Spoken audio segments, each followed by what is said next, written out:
સમાચાર સવારમાં તમારું સ્વાગત છે। આજના તાજા અને મુખ્ય સમાચાર જાણીએ તે પહેલા ચેનલને સબસ્ક્રાઇબ કરી લો।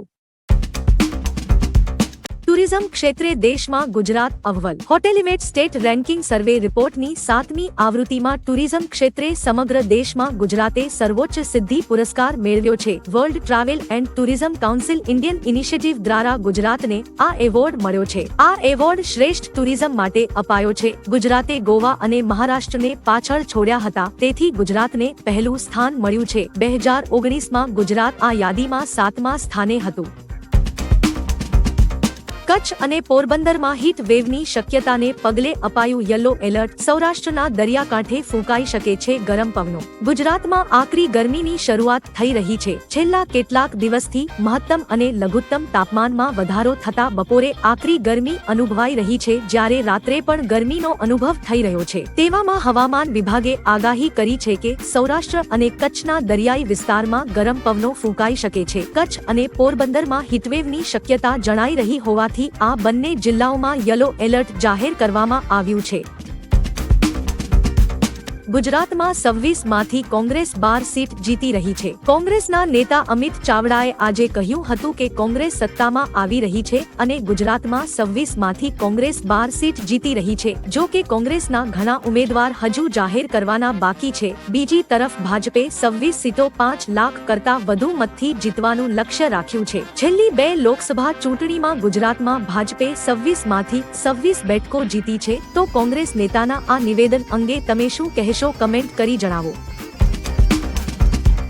ધાનેરાના પૂર્વ ધારાસભ્ય જોઈતા પટેલ સહિતના નેતાઓ સમર્થકો સાથે ભાજપમાં જોડાયા। ફિલ્મ જગતના કલાકારોએ પણ કેસરીઓ ખેસ ધારણ કર્યો। પ્રદેશ કાર્યાલય શ્રી કમલમ ખાતે કોંગ્રેસના બનાસકાંઠા ધાનેરાના પૂર્વ ધારાસભ્ય જોઈતા પટેલ, ડીસા વિધાનસભાના પૂર્વ અપક્ષ ઉમેદવાર લેબજી ઠાકોર, ધાનેરા ખરીદ વેચાણ સંઘના ચેરમેન હરદાસ પટેલ સહિત મોટી સંખ્યામાં તેમના સમર્થકો જોડાયા હતા। તેમજ ફિલ્મ જગતના કલાકારોમાં હકાભાઈ ગઢવી, ગુજરાતી ગીતના લેખક દેવ પગલી, ગુજરાતના જાણીતા કલાકાર વિશાલ હાપોર, ભુવાજી સનીભાઈ, જીતેન્દ્ર શર્મા, સચિન પંડ્યા, અનિલ પી શર્મા તેમજ માજી સૈનિકો પ્રદેશ અધ્યક્ષ CR પાટીલના વરદ હસ્તે ખેસ અને ટોપી ધારણ કરી ભારતીય જનતા પાર્ટીમાં જોડાયા હતા। ગુજરાત યુનિવર્સિટીમાં જાહેરમાં કોઈ પણ ધાર્મિક કે સાંસ્કૃતિક પ્રવૃત્તિ નહીં કરી શકાય। હોસ્ટેલના તમામ વિદ્યાર્થીઓ માટે નિયમો જાહેર। ગુજરાત યુનિવર્સિટીની હોસ્ટેલોમાં એ બ્લોકમાં રહેતા વિદેશી વિદ્યાર્થીઓ દ્વારા નમાઝ પઢાતા સમગ્ર ઘટનાના પડઘા દેશમાં પડ્યા છે। ત્યારે યુનિવર્સિટીની હોસ્ટેલમાં નમાઝ પઢવાને લઈને કુલપતિનું કહેવું છે કે અમે વિદ્યાર્થીઓને સૂચના આપી છે કે કોઈની પણ ધાર્મિક કે સામાજિક લાગણી દુભાય તે રીતે જાહેરમાં કોઈ પણ ધાર્મિક કે સાંસ્કૃતિક પ્રવૃત્તિ કરવી નહીં। વિદેશી વિદ્યાર્થીઓને રૂમમાં નમાઝ પઢવાની છૂટ આપી છે, પરંતુ જાહેરમાં નહીં પઢી શકે। પોલેન્ડમાં ડંકો વાગે છે ગુજરાતના આ મહારાજાનો। પોલેન્ડમાં રસ્તાઓ અને યોજનાઓનું નામ ગુજરાતના મહારાજા જામ સાહેબ દિગ્વિજયસિંહ અને રણજીતસિંહના નામ પરથી રાખવામાં આવ્યું છે। બીજા વિશ્વયુદ્ધમાં હિટલરે પોલેન્ડ પર હુમલો કર્યો હતો, ત્યારે ત્યાંના સૈનિકોએ મહિલાઓ અને બાળકોને જહાજમાં બેસાડીને છોડી દીધા હતા। ત્યારે તે જહાજ જામનગર આવ્યું અને મહારાજાએ 9 વર્ષ સુધી તેમને આશ્રય આપ્યો। તેમાંથી એક બાળક પોલેન્ડનો PM બન્યો અને મહારાજાને અમર કર્યા। આગામી દિવસોમાં રાજ્યમાં ગરમીમાં થશે વધારો। રાજ્યમાં હજુ તો ગરમીની શરૂઆત થઈ છે, ત્યારે લોકો અત્યારથી જ ત્રાહિમામ પોકારી ગયા છે। હવામાન વિભાગે આગામી દિવસોમાં ગરમીનો પારો વધશે તેવી આગાહી કરી છે। રાજ્યમાં તાપમાનનો પારો 39 ડિગ્રી પાર પહોંચ્યો છે, તેમજ અમદાવાદમાં તાપમાન 36 ડિગ્રી પાર નોંધાયું છે। 4 શહેરોમાં તાપમાન 38 ડિગ્રીને પાર પહોંચ્યું છે। રાજકોટમાં સૌથી વધુ 39 ડિગ્રી તાપમાન નોંધાયું છે। માર્ચના અંત સુધી તાપમાન 40 ડિગ્રી સુધી જશે। વડોદરા બેઠકને લઈ નવા જૂનીના એંધાણ। ભાજપે વડોદરા સીટ પર લોકસભાની ટિકિટ સાંસદ રંજનબેન ભટ્ટને આપી છે। રંજનબેનને ટિકિટ ફાળવાતા ભાજપના હોદ્દેદારોમાં ભારે રોષ સવાયો છે। સાંસદ રંજનબેન ઉપર ભ્રષ્ટાચારના આક્ષેપ થઈ રહ્યા છે। સૂત્રો મુજબ ઉમેદવારની બદલી થઈ શકે છે। સાવલીના MLA કેતનભાઈએ વી સભાના અધ્યક્ષને ઈમેલથી રાજીનામું મોકલ્યું છે। જો કે દિલ્હી ખાતે પાર્લામેન્ટરી બોર્ડની બેઠક મળી રહી હતી, જેમાં નવાજૂની થવાના એંધાણ દેખાઈ રહ્યા છે। શ્રદ્ધાળુઓ માટે એસટી વિભાગની તૈયારીઓ। ફાગણી પૂનમના મેળા માટે ભક્તો ડાકોર સુધી સરળતાથી પહોંચી શકે તે માટે એસટી વિભાગ 475 બસો દોડાવશે। ફૂલડોલ ઉત્સવને ધ્યાને રાખીને 475 બસો 4500 જેટલી વધારાની ટ્રીપોનું સંચાલન કરશે। 6, 7 અને 8 માર્ચના રોજ મંદિરના દર્શનના કાર્યક્રમમાં પણ ફેરફાર કરાયો છે। 7 માર્ચના રોજ ફાગણ સુદ પૂનમ છે। પત્ર અને પુષ્પથી સજાવેલા ઝૂલામાં બેસાડીને પ્રભુને ઝુલાવવામાં આવે છે। આ કાર્યક્રમમાં ભાગ લેવા હજારો ભક્તો ડાકોર આવતા હોય છે। ચૂંટણી આયોજનથી જીતાય છે, ભામાશા બનવાથી નહીં। પાટણ કોંગ્રેસની કારોબારી બેઠક દરમિયાન ધારાસભ્ય કિરીટ પટેલે કટાક્ષ કર્યો હતો। તેમણે કહ્યું કે બધાની સામે કહ્યું છું કે મારી પાસે પૈસા લેવા આવતા નહીં। અહીં 2 ભામાશા બેઠા છે, તેઓ કહે છે કે લઈ જાવ 5 લાખ ને લઈ જાવ 1 લાખ, તોય હારી ગયા હતા। ચૂંટણી પૈસાથી જીતી શકાતી નથી, પરંતુ આયોજનથી જીતાય છે। તેમણે આ કટાક્ષ ચંદનજી ઠાકોર અને રઘુ દેસાઈ પર કર્યો હોવાની ચર્ચા છે।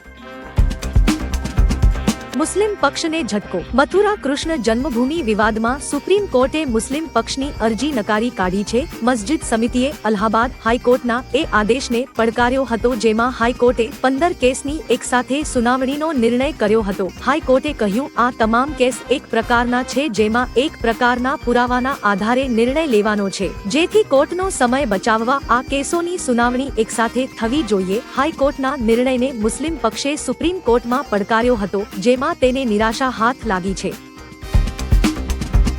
કેતન ઇનામદારે રાજીનામું પરત ખેંચ્યું। સી.આર. પાટીલ અને સીએમ ભૂપેન્દ્ર પટેલ સાથે બેઠક બાદ સાવલીના એમએલએ કેતન ઇનામદારે યુટર્ન લેતા રાજીનામું પરત ખેંચ્યું છે। પાર્ટીના કાર્યકર્તાના સન્માનની વાત હતી। મારી વાતને સંતોષકારક રીતે સંગઠને સાંભળી છે, યોગ્ય જવાબ મળ્યો છે। મારા મતવિસ્તારના બાકી કામો ઝડપથી થાય તે માટે રજૂઆત કરી હતી। હું પાર્ટીનો વફાદાર કાર્યકર્તા છું અને પાર્ટીને કોઈ નુકસાન નહીં થવા દઉં। રાજીનામું પરત લઉં છું, તેમ કેતન ઇનામદારે જણાવ્યું। દેશના રમકડા ઉદ્યોગમાં વૃદ્ધિ। ભારતમાં રમકડા ઉદ્યોગમાં વૃદ્ધિ જોવા મળી છે। એક રિપોર્ટ મુજબ દેશના રમકડાની નિકાસમાં 239% ઉછાળો આવ્યો છે। આયાત 52% ઘટી છે। તેની પાછળના મુખ્ય કારણે BIS નિયમો અને સ્થાનિક ઉત્પાદનોને રક્ષણ તેમજ કસ્ટમ ડ્યુટી છે। IMARCના જણાવ્યા મુજબ દેશનો રમકડાનું બજાર 14,000 કરોડ રૂપિયા છે, જે 2032માં વધીને 37,000 કરોડ રૂપિયા થઈ જશે। હાલ દેશમાં વિવિધ 6,000 કારખાનાઓ રમકડાનું ઉત્પાદન થઈ રહ્યું છે। સુરતના વાતાવરણમાં અચાનક પલટો। રાજ્યમાં ગરમીની શરૂઆત થઈ ચૂકી છે, ત્યારે સુરતના વાતાવરણમાં અચાનક પલટો આવ્યો છે। સુરતના કામરેજ, પાસોદરા અને માંગરોળ તાલુકામાં ધુમ્મસ છવાયું છે। ધુમ્મસના કારણે વિઝિબિલિટી ઘટી છે। વાહન ચાલકોને ધુમ્મસના કારણે હાલાકી પડી રહી છે। સુરતીઓએ આજે સવારે ઠંડી તો બપોરે તડકાનો અનુભવ કર્યો છે। બેવડી ઋતુના કારણે રોગચાળો વધે તેવી પણ શક્યતા છે, તેમજ ધુમ્મસના કારણે ખેડૂતોમાં માવઠાને લઈને ચિંતાનું મોજું ફરી વળ્યું છે। અમેરિકાએ સીએએને સમજ્યા વિના ટિપ્પણી કરી। સીએએ પર અમેરિકાની ટિપ્પણીને લઈને વિદેશ મંત્રી એસ જયશંકરે પ્રતિક્રિયા આપી છે। તેમણે કહ્યું, આ ટિપ્પણી સીએએને સમજ્યા વિના કરવામાં આવી છે। આ કાયદાનો હેતુ ભારતના ભાગલા વખતે ઊભી થયેલી સમસ્યાઓનો ઉકેલ લાવવાનો છે। હું અમેરિકન લોકશાહીની ખામીઓ અથવા સિદ્ધાંતો પર પ્રશ્ન નથી કરી રહ્યો। હું ભારતના ઇતિહાસ પર તેમની સમજ અંગે સવાલ ઉઠાવી રહ્યો છું। યુએસના મતે તો ભારતના ભાગલા ક્યારેય થયા જ નહોતા। કોંગ્રેસના ઉમેદવારો બીજેપીમાં જોડાઈ જશે। આસામના મુખ્યમંત્રી હિમંતા બિસ્વા શર્માએ ફરીવાર કોંગ્રેસ પાર્ટી પર શાબ્દિક પ્રહારો કર્યા છે। તેમણે કહ્યું, કોંગ્રેસનો કોઈ ઉમેદવાર તેની પાર્ટીમાં રહેવા માંગતો નથી। દરેક વ્યક્તિ ભાજપમાં જોડાવા માંગે છે। કોંગ્રેસના જીતનારા બધા ઉમેદવારોને હું બીજેપીમાં લાવીશ। સીએમ હિમંતાએ કહ્યું, કોંગ્રેસને મત આપવાનો કોઈ ફાયદો નથી, કારણ કે જો કોઈ જીતશે તો પણ તે ભાજપમાં જોડાઈ જશે। ગાઝામાં તબાહી મચાવ્યા બાદ હવે આ શહેરનો વારો। ઇઝરાયલ અને હમાસ વચ્ચે લાંબા સમયથી યુદ્ધ ચાલી રહ્યું છે। ગાઝામાં તબાહી મચાવ્યા બાદ ઇઝરાયલની સેના રાફા શહેર તરફ આગળ વધી રહી છે। અમેરિકા સહિત વિશ્વના ઘણા દેશોની અપીલ છતાં ઇઝરાયલના પીએમ બેન્જામિન નેતન્યાહુ પીછેહટ કરવા તૈયાર નથી। ગતરોજ નેતન્યાહુએ કહ્યું હતું કે તેમના દળો ગાઝાના રાફા શહેર પરના જમીની હુમલાથી પીછેહટ કરશે નહીં। તેમણે ફરીથી હમાસને ખતમ કરવાની પ્રતિજ્ઞા લીધી છે। દક્ષિણની પીએમકે પાર્ટી એનડીએ ગઠબંધનમાં ભળી. તમિલનાડુમાં ભાજપને મોટો ફાયદો થયો છે. પીએમકે પાર્ટી એનડીએ ગઠબંધનમાં જોડાઈ છે. ટીએમકે પાર્ટી પાસે તમિલનાડુની 6% વોટ બેંક છે. ઉત્તર તમિલનાડુ તેમજ પુડુચેરીમાં વન્યાર સમુદાય પર આ પાર્ટી ખૂબ પ્રભુત્વ ધરાવે છે. આગામી લોકસભાની ચૂંટણી માટે પાર્ટીએ એઆઈએડીએમકેને બદલે ભાજપ સાથે હાથ મિલાવવાનું પાર્ટીએ પસંદ કર્યું છે. એનડીએ ગઠબંધનમાં ધીરે ધીરે સભ્ય પક્ષોની સંખ્યા વધી રહી છે.